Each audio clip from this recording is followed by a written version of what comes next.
봐주실 국회의원 박정입니다.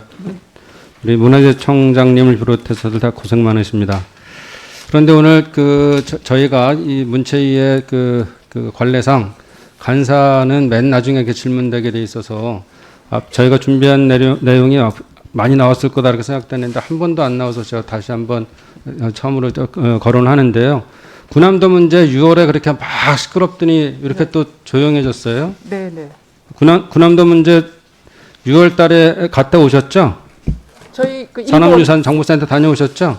제가 간 건 아니고 일본 그 상주 직원이 네. 다녀왔습니다. 그래서 보고를 하셨는데 네. 정말로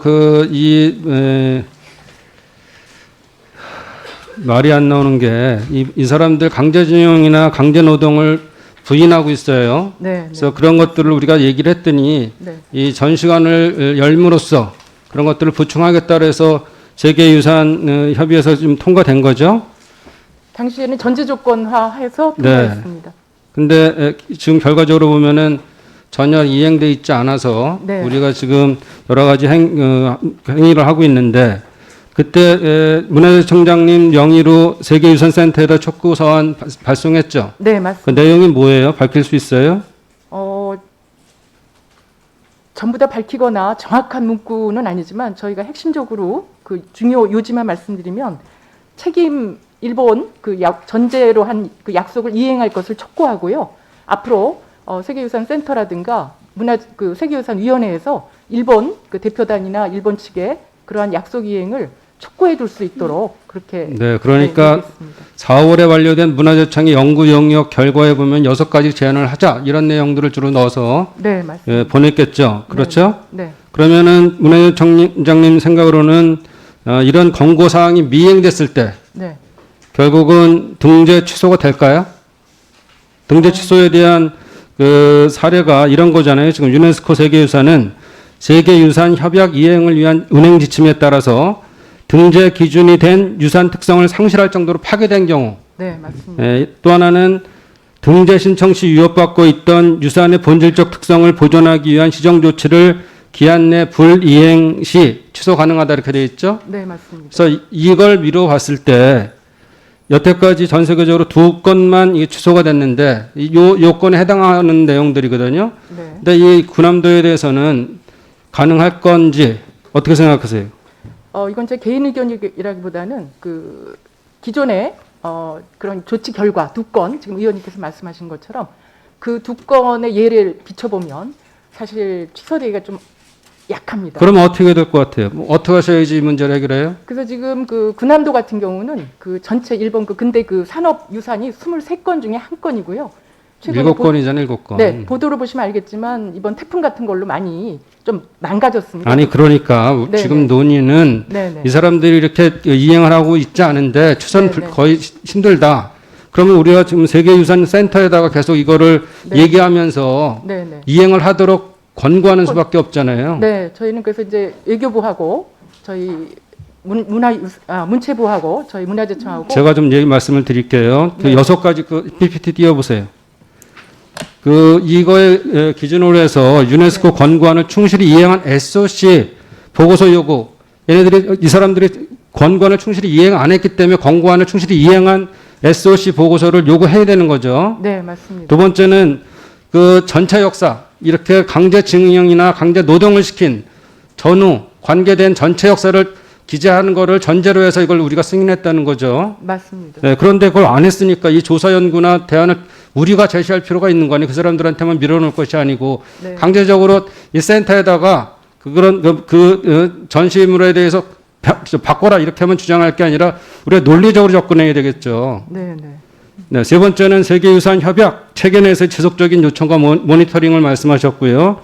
네 번째는 실사 추진한다. 다녀오셨으니까 이건 좀 그렇다고 치고 그러면 국내외 언론 홍보 활동은 강화하셨나요? 네, 저희가 지속적으로 그 모니터링 아까 말씀하신 대로 모니터링하면서 그 결과에 대해서 아니 그러니까 네. 언론 홍보 활동 하셨냐고요. 저희가 있습니다. 조사한 바로는 외신 활동 올해 총 6건이거든요. 네, 네. 그런데 그 3건은 코리아넷에 우리 자체의 코리아넷에 기재한 거고 그리고 동영상, 카드뉴스 한 건씩만 제작해서 끝났어요. 이렇게 열심히 안 해서 이게 어떻게 이 상황을 바꿔낼 수가 있겠어요? 학술대 개최도 한 건, 국제포럼 개최도 한 건, 그리고 시민단체를 통해서 계속적으로 6번째 보면 학술대회 개최 및 시민단체 활동을 지원한다 했는데 일본 시민단체에서 이거에 대해서 잘못됨을 주장하고 우리가 주장하는 것도 중요하지만 일본 내에서 주장하는 게 굉장히 중요하잖아요. 네, 네. 근데 일본 시민단체에 대한 활동을 지원하는 게 없어요, 지금.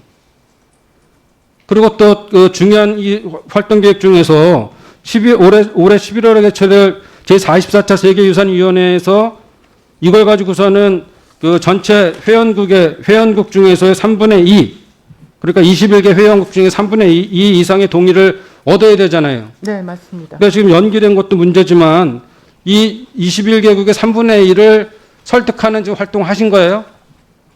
저희가 아직 그 전에는 회의 날짜나 장소가 지정이 되지 않아서요. 아니 회의랑 상관없죠. 이 문제는. 네. 회의는 그때 언제 연기돼도 언젠가 열릴 것이고 그 전에 노력을 해야지 21개국을 다 만날 거 아니에요? 네, 네. 그래야지 이게 가장 강력한 방법으로 이 지금 사태를 바꿀 수 있는 거죠. 그 계획만 세워놓고 안 하시면 어떻게 돼? 이건 국민 감정에 다 들끓어 있는 건데. 네, 네. 여기서 일본 산업유산정보센터에서 한 것이 강제징용, 강제노동을 지금 부인하고 있어요. 그래서 그거 한 방법 중에 하나가 벽면 하나에다가 전 세계로 나눠서 제3의 존에다가 우리 그 한인 2세가 얘기한 거 봉급 제대로 받았다 이걸 갖다가 거꾸로 걔네들이 호도하는 거 아니에요 지금. 그러면 그 일사라든지 해서 우리 다른 증거를 준비해서 들이대죠 반박 증거를. 그리고 아예 저쪽에서 이렇게 나오면 우리 입장에서는 우리도 이런 인포메이션 센터를 차라리 한국에 줘야 되는 거 아니에요? 돈이 들어가더라도. 의원님 지적해 주신 대로 저희가 조금 미흡했던 거는 사실이고요. 다각적인 방법으로 한번 그런 지금 말씀해 주신 그런 교육센터 지원, 교육센터 건립까지를 포함해서 한번 저희가 연구를 해보겠습니다. 위안부 문제라든지 여러 가지 문제로 지금 한일 관계가 좋지 않잖아요. 소부장 문제부터 시작해서. 네, 네. 근데 당당한 역사를 하시겠다며요. 그럼 당당한 역사를 어디서부터 시작하는 거예요? 이런 것들에 대한 오리를 잡아내고 잘못된 역사 인식을 바꿔내야죠. 일본에 대해서. 그렇죠? 네, 맞습니다. 네, 기왕에 또 아까 우리 존경하는 이상직 의원님 말씀하신 거에 대해서 좀 더 덧붙이면 올해 풍수가 많았죠. 네, 풍수해가 풍수해가 엄청났는데 피해 현황 보니까 올해만 해도 8월까지만 104건이에요. 작년은 85건, 재작년 24건인데 100 이상으로 많이 늘었어요. 네, 네. 근데 복구율이 2018년 것도 87.5%, 2019년도 82.4%. 근데 올해는 17.3%밖에 안 돼요. 그건 이제 시간이 아직 9월, 10월까지도 이어졌기 때문에요. 지금 계속 복구 중이고요. 저희가 아니 연말 그전 거를 그럼 2018년도에 피해 복구가 안 돼 갖고서는 네, 2020년에 네, 네, 네, 네, 네. 복구가 지연될수록 문제가 되니 올해 예산이 5년 와서 올해 안 됐다 이렇게 말씀하지 마시고 네, 네. 대한 복구가 이루어져야지만 후속 대책도 그 전에 것도 밀려 있는데 계속 지금 일어나는 것들에 대해서 어떻게 하겠어요? 그 전에 것부터 빨리빨리 해야지 이중의 피해를 안 보는 거죠. 네, 의원님 지적 맞으시고요. 다만 이 문화유산의 복구라는 게 굉장히 원형 보존이라든가 여러 가지 고려해야 될 점이 많아서요. 시간이 조금 오래 걸린다는 점은 조금 양해를 해주시면 좋겠습니다. 저희는 이제 원형 보존이 최우선이라 조금 시간이 많이 걸리는 특성이 있습니다. 열심히 하겠습니다. 문화재 방제시설 설비 많이 하셨죠. 보물은 100%, 국본 100% 하셨고 보물은 92%까지 하셨죠. 네, 맞습니다. 근데 문제는 이 목조 건물에 대한 것들이거든요. 목조 건물 보시면은 그 보물은 아니에요. 이것이 보물은 아닌데 그 옆에 있는 건물이 전소됐어요. 용주사 화성에 있는 용주사 전소된 거 아시죠? 네, 압니다. 근데 그 바로 옆에 보물 제 1942호 대웅구전이 있었어요. 그 말씀은 뭐냐면 이렇게 보물이나 네, 네, 네. 그 옆에 있는 전체 목조 대부분 절에 많이 있고 이런 목조 건물이 네, 네. 그 근처에 목조 건물들이 모여 있기 때문에 이 자동화재 석고 설비 이거에 대해서 오해를 끝내는 게 아니라 계속 더 주변 것까지 예산을 확대할 필요가 있다는 말씀드리는 거거든요. 네, 맞습니다.